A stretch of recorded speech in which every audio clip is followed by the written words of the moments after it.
नमस्कार सभी को। आप देख रहे हैं बाबा की खरी खोटी और आज हमारे साथ बाबा रामदास जी और इनसे हम विशेष चर्चा करेंगे कि जो खेल पुरस्कारों पर अभी जो आज सभी आपने देख लिया होगा अखबारों में और इंटरनेट मीडिया पे बहुत सारा चर्चा का विषय बना हुआ है। तो अजीत जी, हम हमारे दर्शकों को बताना चाहेंगे आपकी चर्चा के माध्यम से कि ये जो खेल पुरस्कार भारत में ही दिए जाते हैं या किसी धरती के और किसी देश में भी दिए जा, पहले तो इनको हम समझ लें कि इनका देने का उद्देश्य क्या है और जो उद्देश्य को लेकर दिए जा रहे हैं उन उद्देश्यों को क्या हम पूरा कर पा रहे हैं? जी अजीत जी।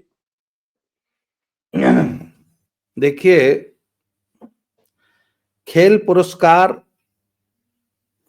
तो जो अवार्ड होता है, जैसे हमारे यहाँ अर्जुन अवार्ड है या राज्य राज्य भी अपने अपने अवार्ड देते हैं, जैसे हरियाणा में भीम अवार्ड दिया जाता है। ये तो किसी न किसी रूप में तकरीबन हर देश में खिलाड़ियों को मिलते हैं, पर उसके साथ जो आजकल कैश अवार्ड देने की जो जो जो चलन है, वो मोटे तौर पे सिर्फ भारत में ही देखने को मिलता है। सर, अब तो भारत सरकार पानी की तरह पैसा बहा रही है खेलों पे, पानी की तरह। न बजट की कोई कमी है, न सुविधाओं की कोई कमी है, न योजनाओं की कोई कमी है। खास तौर पे जब से मोदी सरकार आई है, तो मोदी सरकार ने तो बहुत एक तरह से खजाना ही खोल दिया है खिलाड़ियों के लिए। सर, हमने तो वो भी समय देखा है। हमारे जमाने में फौज में एक पीटी शू आता था जी, पीटी शू। उसने पीटी शू क्या करते थे, और पतली सी तली होती थी, सफेद और लाल से रंग का होया करता था। लाल नहीं, उसको क्या कौन सा कलर कहेंगे, महिलाएं ज्यादा जानती हैं कलर्स के बारे में, हमने तो सारे ही लाल लगते हैं हमको। तो मैं ये बात बता रहा हूं आपको 1980 तक। और हमारे जैसे बच्चों को, जो कि हम ठीक ठाक, मेरे पिताजी फौज में सूबेदार थे, हमारे लिए वो पीटी शू अफोर्ड करना भी बड़ी मुश्किल थी। पीटी शू भी फट जाया करते थे, नए खरीदने की हिम्मत नहीं होती थी। वहां से लेकर आज सर, जहां खिलाड़ी 20-20, 30-30, 40-40 हजार के जूते पहन के प्रैक्टिस कर रहे, और कौन से खिलाड़ी डिस्ट्रिक्ट लेवल नहीं, जो अभी विलेज लेवल पे है ना, विलेज लेवल पे, वो भी नाइकी, एडिडास, रीबॉक और पूमा और एशिक्स का जूता पहन के दौड़ लगा रहे हैं। हाँ, गांव में जो बच्चे फौज की ट्रेनिंग करते हैं ना, फौज की प्रैक्टिस, वो आपको सड़कों पे बेशक नंगे पैर दौड़ते मिल जाएंगे। तो सर, काफी समय बीत गया, काफी सुविधाओं में भी सुधार हुआ। मुझे याद है 1980 के दशक में पूरे हिंदुस्तान में 1 या 2 रेसलिंग मैच होते थे, 2। फिर वो नारियल के जूट के गद्दे आने लग गए, तो हमने जूट का गद्दा जब पहली बार देखा, हम तो जब बहुत राजी हो गए थे। अखाड़े में पहला अखाड़ा था गुरु हनुमान जी का, जहां 1982 के बाद, सतपाल के मेडल जीतने के बाद मैट आया था। तो वहां से इंडियन स्पोर्ट्स यहां तक आई है आज, जबकि खिलाड़ियों को करोड़ों रुपए, करोड़, 1 करोड़ नहीं, कई कई कई करोड़ रुपए मिलने लग गए। बड़ी अच्छी बात है सर, मिलने चाहिए। पर उस जमाने में जबकि सुविधाएं नहीं थी, तो और हमारा कोई परफॉर्मेंस नहीं थी ओलंपिक में। हॉकी को अगर छोड़ दिया जाए, तो हॉकी के अलावा किसी गेम की कोई परफॉर्मेंस नहीं थी।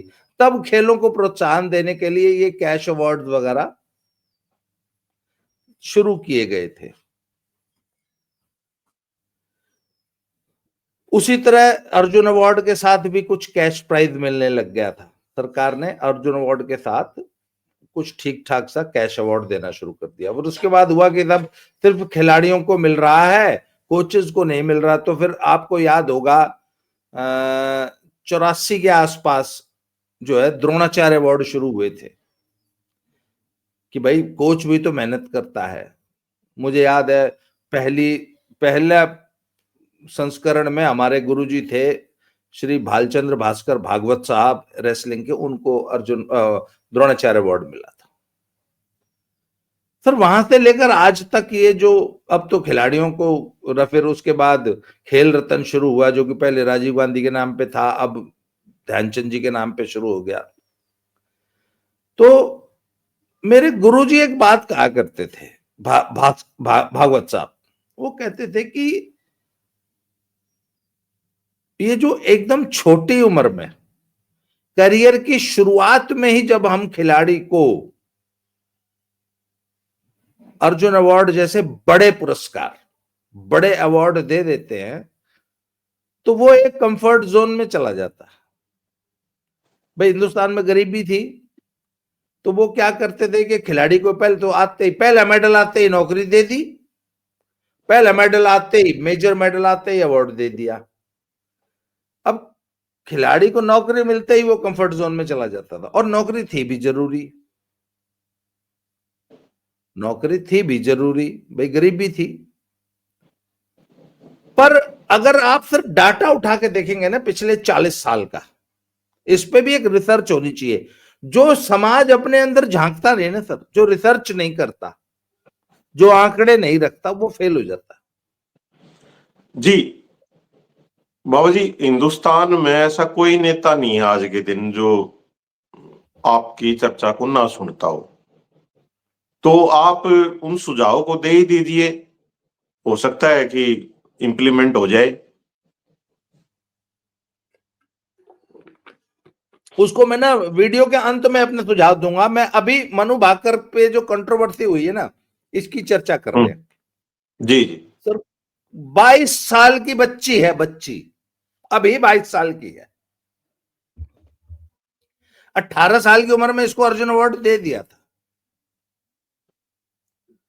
और 18 साल की उम्र से ही ये और इसके पिताजी सरकार से सींग फंसाने लग गए थे। कोई न कोई कंट्रोवर्सी इसकी, इसके परिवार की सरकार से लगी रही।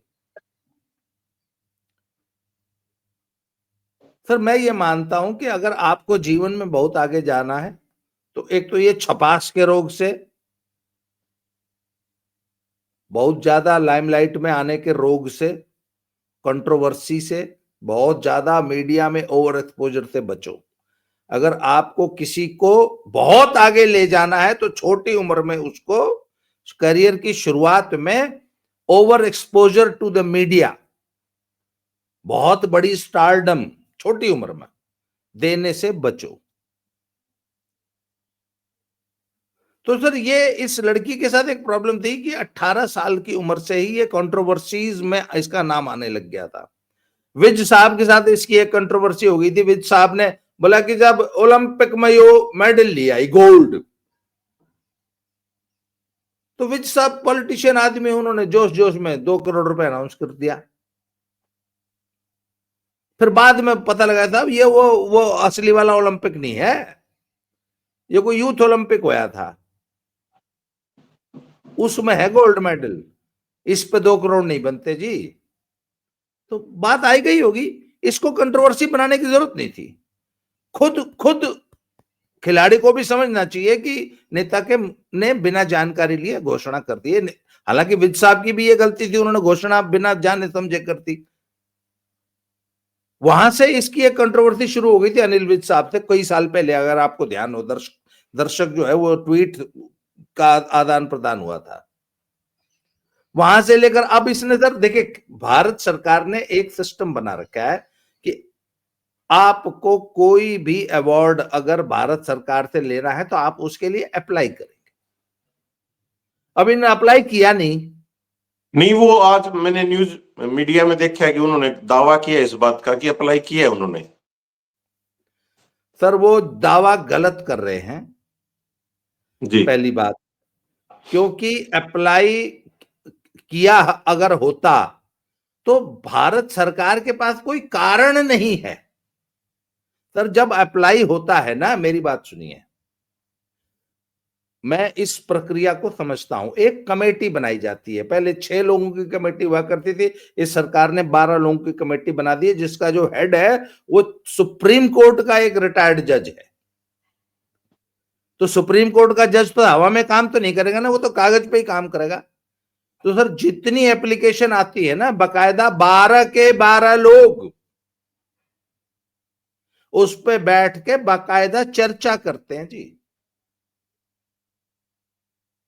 और बाकायदा उस एप्लीकेशन की एक एक कॉपी 12 लोगों को दी जाती है। फिर बाकायदा फाइल बनती है, सर फाइल बनती है बाकायदा। उस फाइल पे नोट्स आते हैं कि इसको ये अवार्ड, कोई भी अर्जुन अवार्ड से लेके और पद्मश्री तक, पद्म भूषण विभूषण तक, कोई अवार्ड किस व्यक्ति को देना है और क्यों नहीं देना है। अगर देना है तो उसके भी कारण होते हैं, और नहीं देना है उसके भी कारण होते हैं।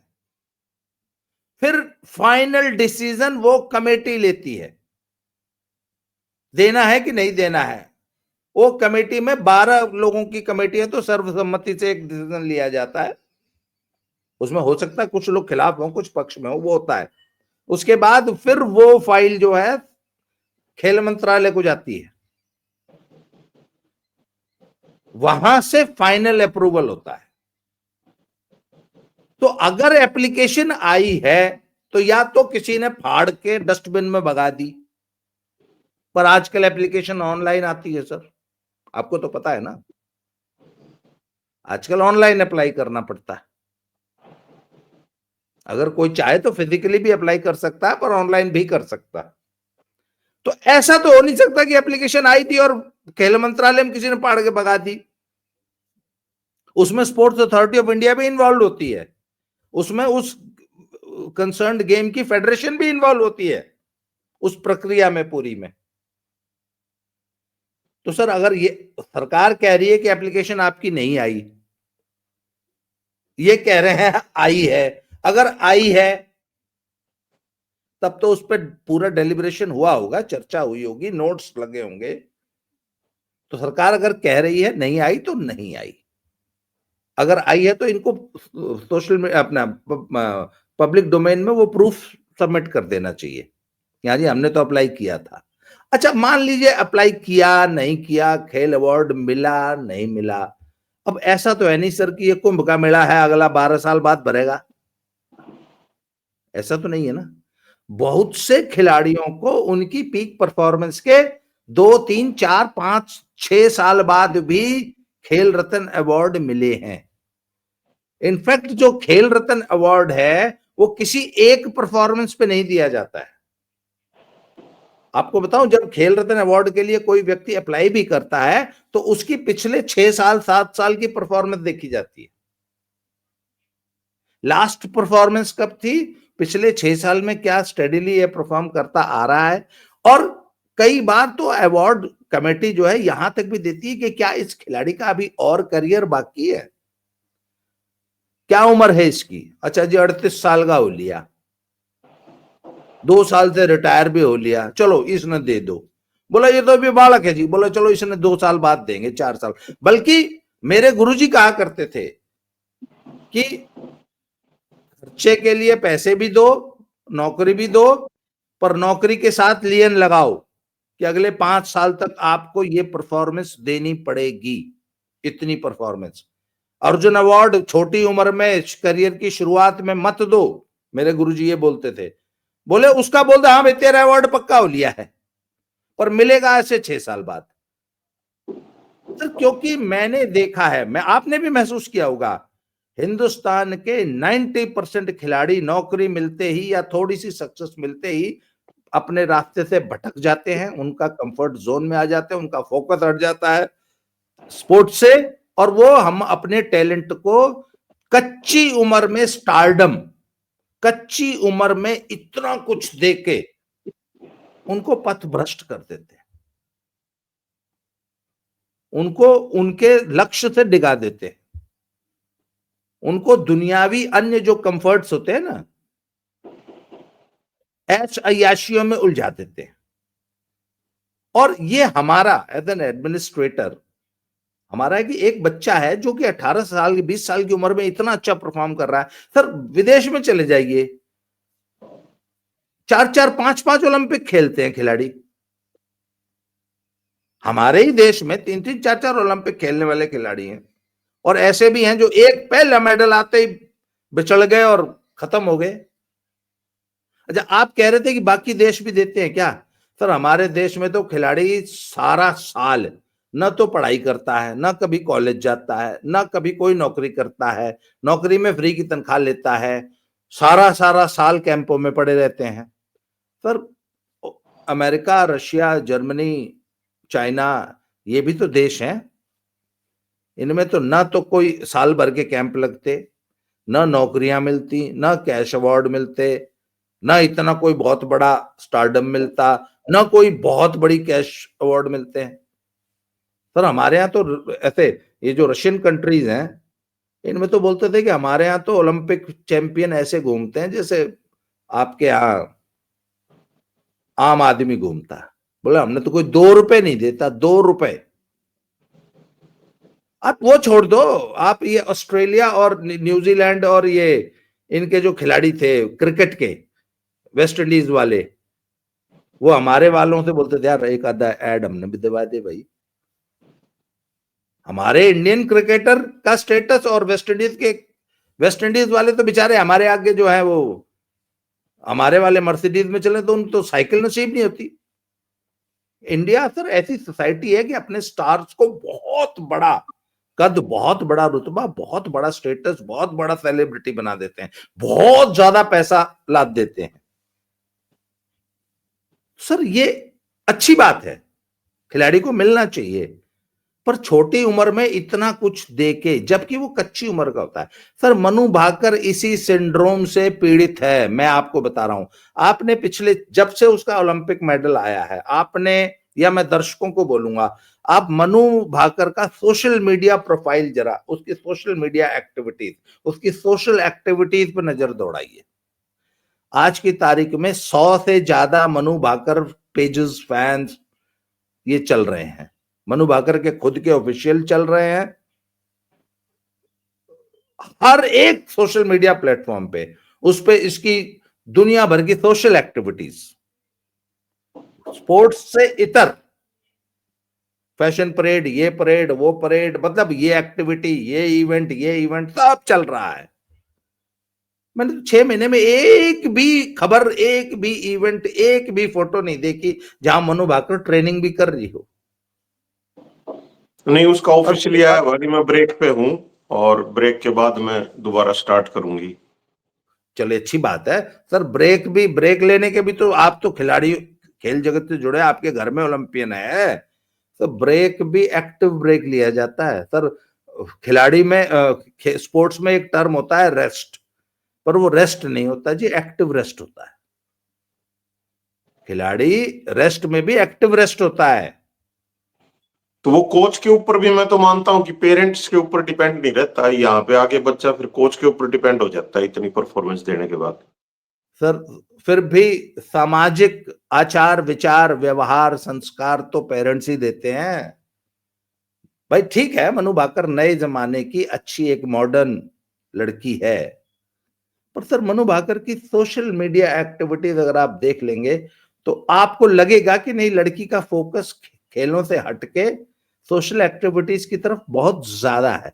और जिस तरीके के कपड़े पहनकर वो सोशल मीडिया में अपने आप को एक्सपोज कर रही है, I am using the word expose. आप एक काम करो, आप एक सर्वे करा लो कि मनु भाकर की जो सोशल मीडिया एक्टिविटीज है, क्या आप उनको अप्रूव करते हैं? तो जो नो तो मॉडर्न वोक लिबरल फेमिनिस्ट किस्म के लोग होंगे, बोले हाँ हाँ ऐसे कपड़े पहनती है तो क्या हो गया।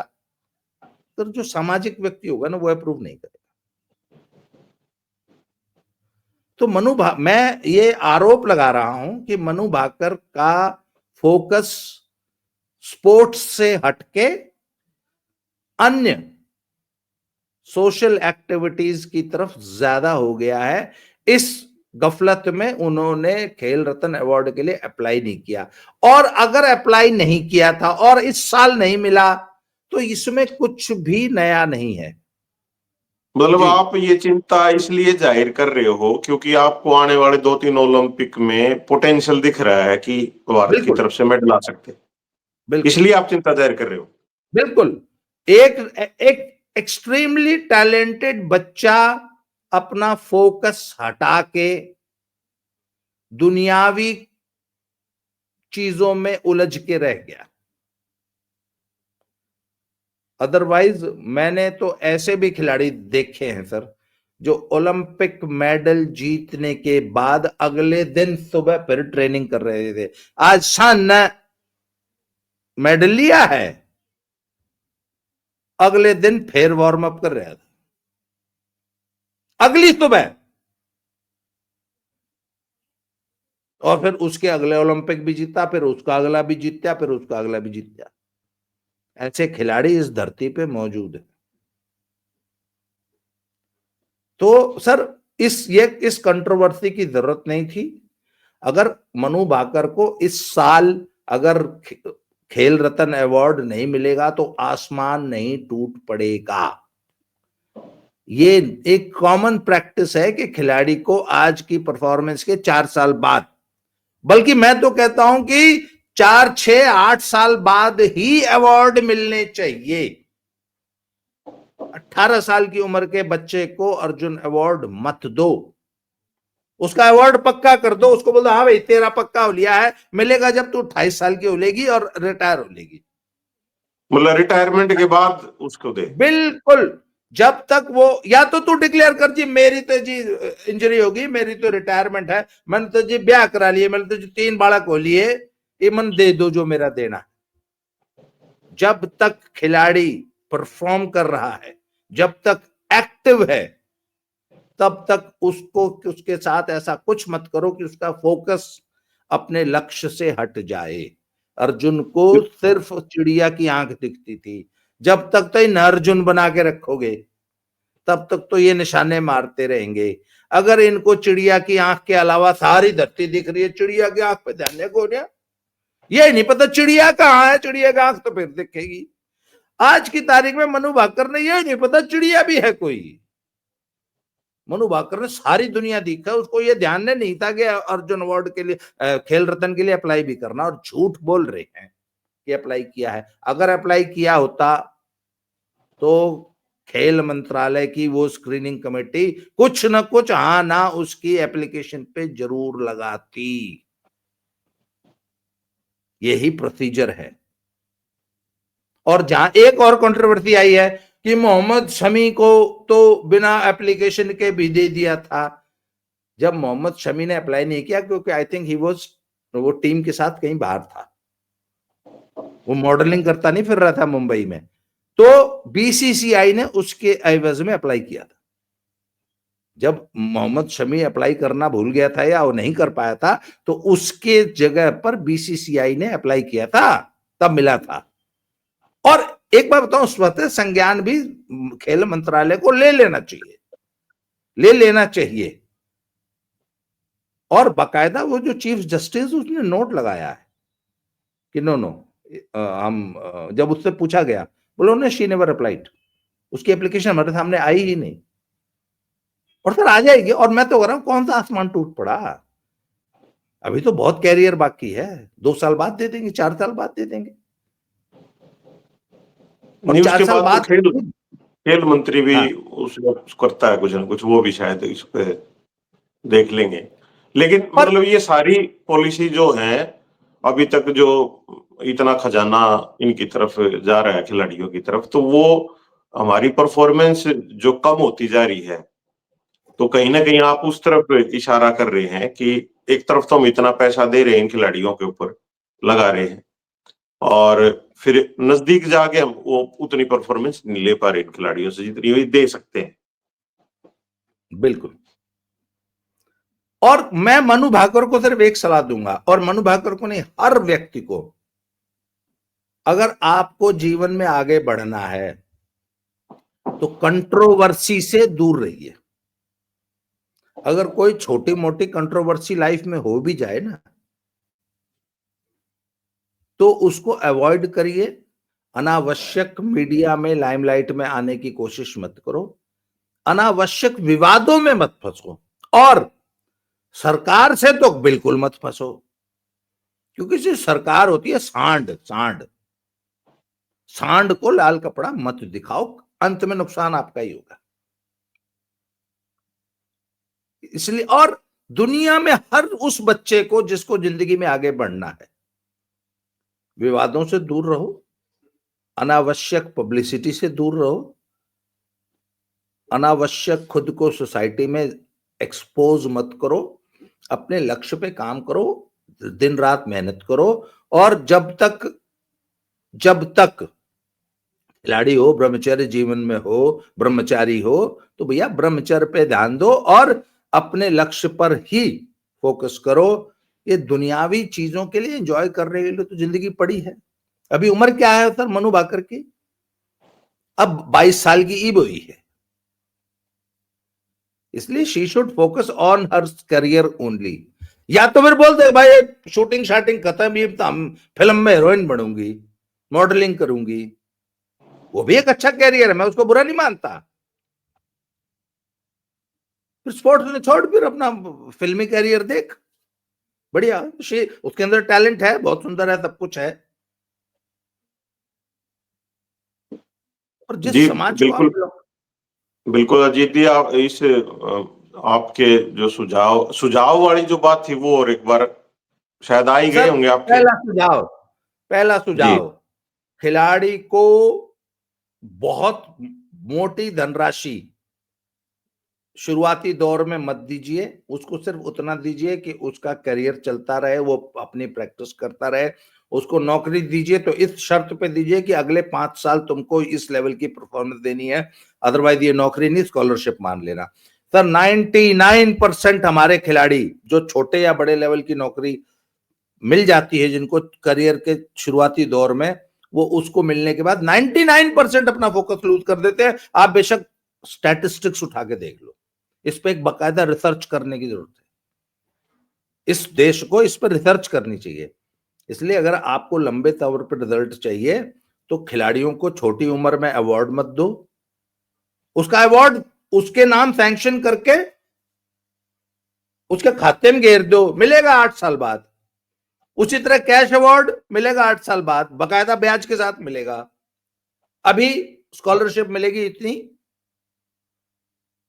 जितने कि तेरा स्पोर्ट्स का करियर आगे बढ़ता रहा, उसमें कोई कमी नहीं आने देंगे। उसी तरह अवार्ड, उसी तरह नेम फेम, ये सारा कुछ।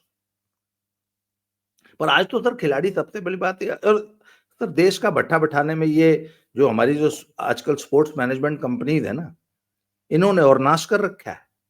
सबसे ज्यादा इन्होंने, अभी मैं कल मेरी एक फेडरेशन के पदाधिकारी से बात हो रही थी, वो बता रहे थे कि आजकल फेडरेशन को पता ही नहीं होता उसका खिलाड़ी है कहाँ। अभी अभी अभी हमारी रिसेंटली रेसलिंग की नेशनल चैंपियनशिप हुई है, उसमें 2 खिलाड़ी फेडरेशन को पता ही नहीं वो जापान घूम रहे थे। क्यों? OGQ ने भेज रखा था। जापान में ट्रेनिंग कहां कर रहे थे सर?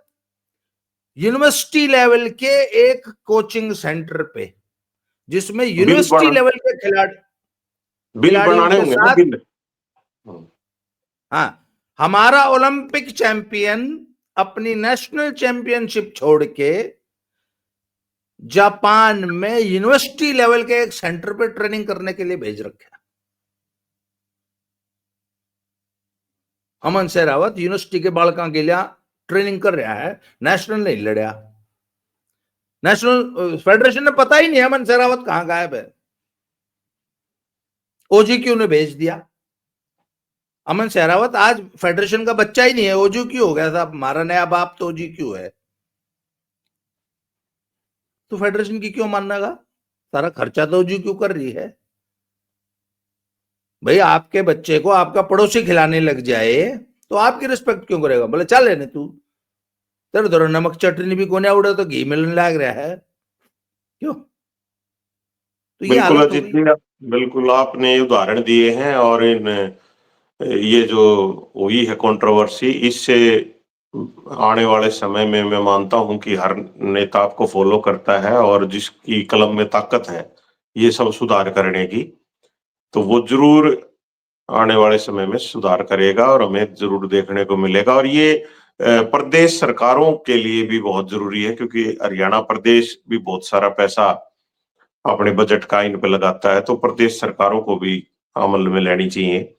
और अपने बहुमूल्य जो कीमती कमेंट हमेशा हमारे दर्शक देते हैं, तो उम्मीद करेंगे कि इस वीडियो में भी वो अपने कमेंट जरूर देंगे कि वो क्या सोचते हैं। और आप चर्चा में जुड़े, आपका बहुत बहुत धन्यवाद। राम राम जी, जय श्री राम, जय जय श्री राम।